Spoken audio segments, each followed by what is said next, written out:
Hedy Lamarr, an Austrian actress once regarded as one of the world's most beautiful women, was responsible for changing the way we all interact with each other.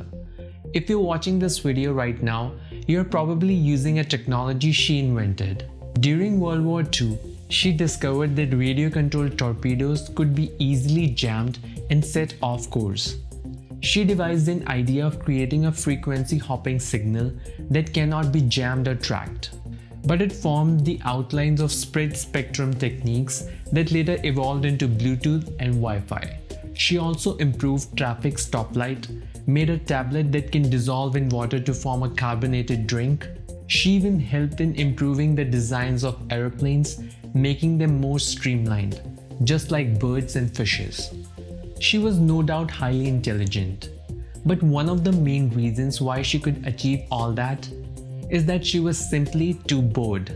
She was given the same types of roles that she didn't find challenging. Boredom is a double-edged sword. While it can push some people to achieve great things, it can also lead others on a path to decay. At some points in our lives, we have experienced boredom, and often people say that this boredom is killing me. Even though it sounds like an exaggeration, but boredom can actually do that.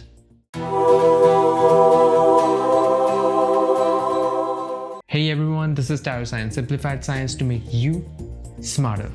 There is no universal definition of boredom, but most psychologists agree that it is an emotional and sometimes psychological state experienced by an individual when there is nothing to do, or when he or she is not interested in the surroundings or feels that period is dull or tedious. There are three types of boredom. First, when you want to do something but you are prevented from doing it. Like you want to go to a party, but you can't go due to work. Second, when you're forced to do something that you don't like. For example, you're forced to study a subject that you hate. And third, when due to some reason, you simply don't want to engage in an activity. So what causes boredom?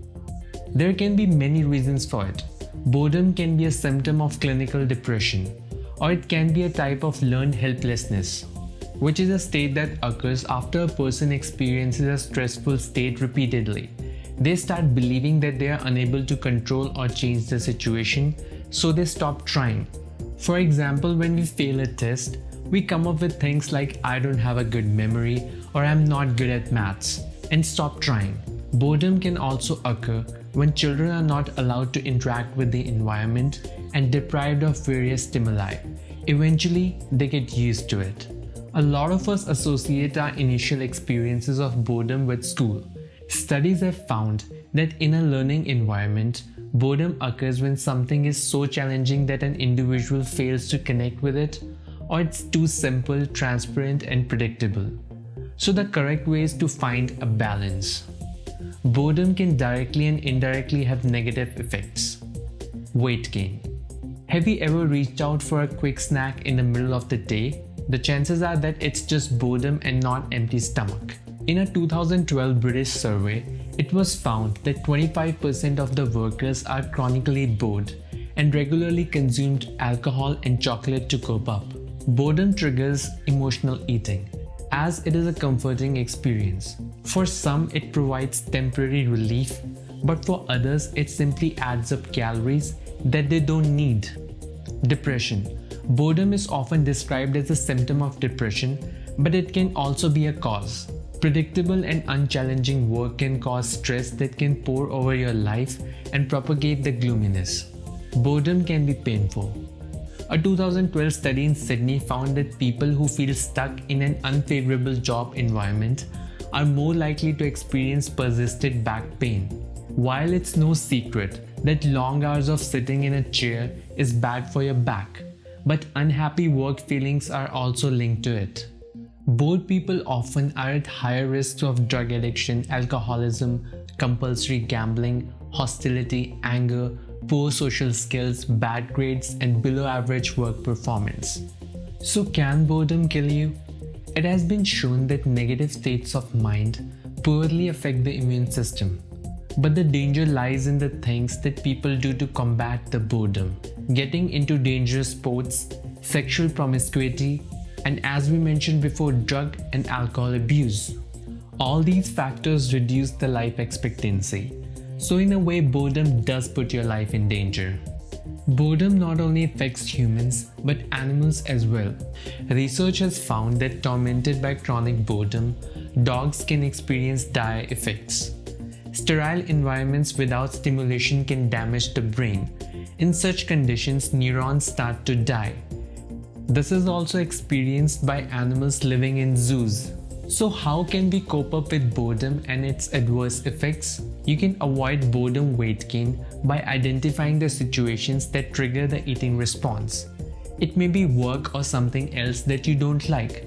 You can replace eating with some other activity like talking to a friend, drinking water, or having a low-calorie beverage like plain tea. Initially, it will be a little challenging, but after a few weeks, you will start feeling better.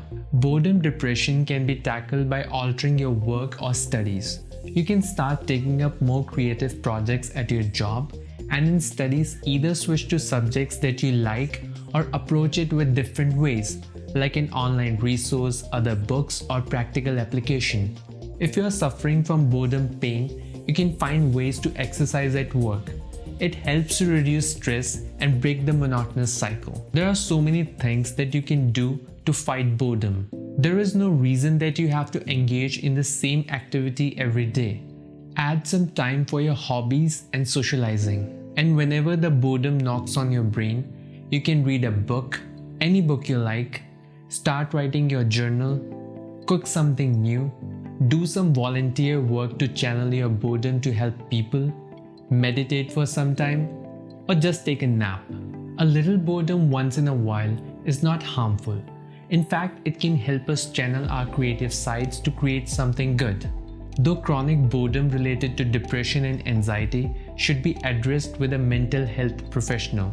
For most of us, occasional boredom can be an opportunity to learn something new or accomplish something creative. Because remember, it was the boredom that led Hedy Lamarr to discover technology for Bluetooth, Wi-Fi, and many more things. It's up to you how you turn your boredom into an asset. Do hit the subscribe button if you like this video, like, comment, and share.